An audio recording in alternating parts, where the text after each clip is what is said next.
اللہ الرحمن الرحیم۔ عموماً اکثر لوگوں کو آج کل فالج کی شکایت آتی ہے، کبھی ایک سائڈ پہ فالج ہو جاتی ہے یا پورے جسم کو فالج ہو جاتا ہے۔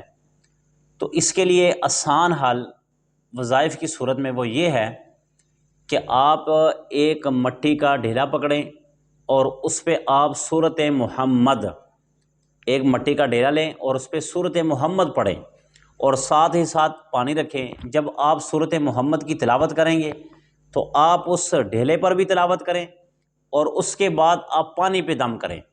تو مریض کے آپ جس جس حصے پر فالج ہے آپ روزانہ 11 دن تک روزانہ بلا ناغہ اس پہ یہ پڑھنا ہے 11 دن تک، اور اس کی اس حصے پہ پھیرتے جانا ہے، اور وہ جو پانی ہے وہ اس کے پلانا بھی ہے، اور جو اس کے لیے سالن وغیرہ یا چائے وغیرہ پکانی ہے وہ پانی اس میں استعمال کریں۔ انشاءاللہ العزیز اللہ تعالیٰ کے حکم سے اس عمل سے اللہ رب العزت فالج والے آدمی کو صحت یابی عطا فرمائیں گے۔